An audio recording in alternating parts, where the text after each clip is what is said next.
All right, thanks, Steve. Well, there is a lot of federal money out there for businesses impacted by the coronavirus. So how do you get it, and who will it actually help? I chatted with small business owner and columnist Gene Marks recently to break down what business owners need to know. Take a look. All right, Gene, good morning. It's so great to see you virtually.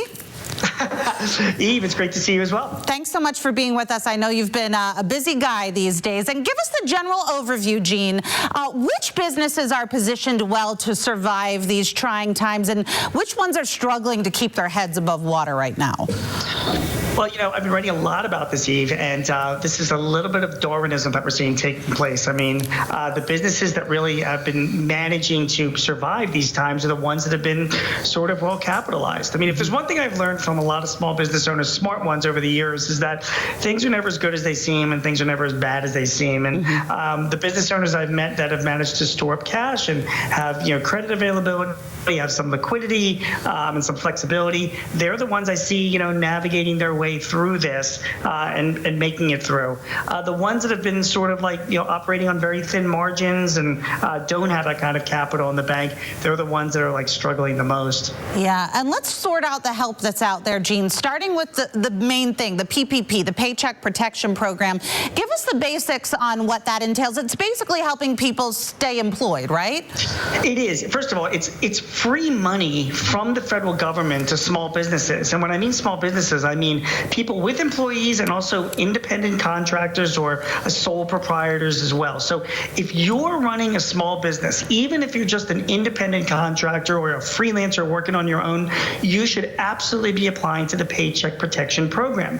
Now, you don't apply to the government, you have to apply through the banks. Unfortunately, a lot of the big banks weren't really responding so well, so I've been recommending to my clients to go to community banks, independent banks in the Lehigh Valley area, as well as trying some of the online lenders like Cabbage.com and OnDeckCapital.com. Those are like really, really good places to go and find the money. And here's the deal, Eve, right? You borrow the money, it's based on your payroll, and then you use it to keep your people employed.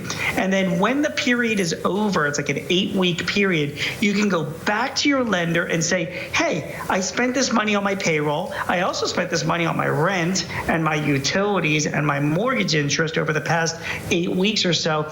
I'd like to be forgiven for that money.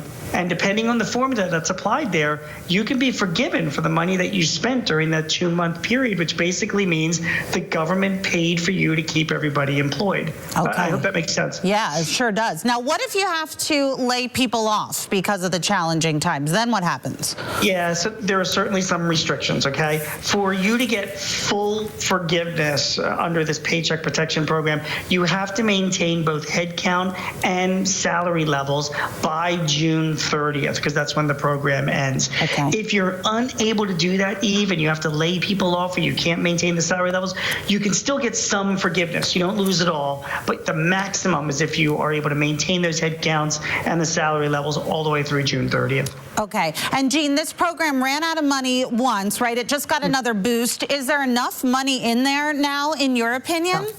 No. Okay. No, I don't think there is enough money. And not only that, but even just the National Retail Association, the Restaurant Industry Associations are begging the government for an additional $260 billion just for restaurants alone, in addition to what's been asked, because restaurants, as you know, we all know, they've really been hard hit. And all the unemployment numbers that we're seeing out there is really restaurants, big and small, that have had to lay off their hourly workers. They need even more money, and we have to see if the government's going to provide it to them. Yeah, and what do you think, Gene? I mean, obviously, you said it needs more money, but was it a good response by the government during these, you know, times that we've never experienced? So I actually think that the response to the government was very good. I think that the government acted very quickly as soon as the pandemic broke out. I think the Federal Reserve, the Treasury, the Small Business Administration, they acted pretty quick to get this Paycheck Protection Program in place. Unfortunately, the implementation implementation of it has been sort of fraught with all sorts of headaches. And I know you and I have been hearing a lot about this. I mean, technical issues, guidelines that was kind of tough to understand, getting the information out. Some of the banks had all sorts of issues. Then there were problems with the banks actually loaning out the money. So, and then of course there's been some recent scandals of some larger companies, publicly held companies that were getting the money that were really designed for small businesses. So to answer your question, I think the government responded the right way, but the way it's being implemented has been very challenging. But then again, it was such a short period of time and a giant program. You have to expect that these kind of issues are going to happen.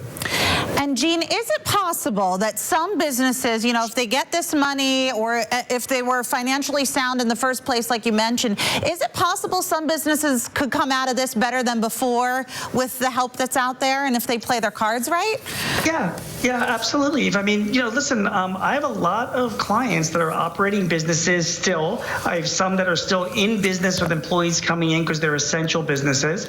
I even have, I know I live in Philadelphia, and there are a lot of restaurants in the city that are using that money to just keep themselves afloat, so that hopefully when this thing gets behind them, they can emerge and hopefully be stronger than ever. I mean, the people that survive this, they're the ones that are going to benefit from this in the long run, Eve. And I think these funds are definitely beneficial to help them do that. All right, Gene. Well, always great to talk to you. Thanks for all you're doing, and thanks for breaking it down for us this morning.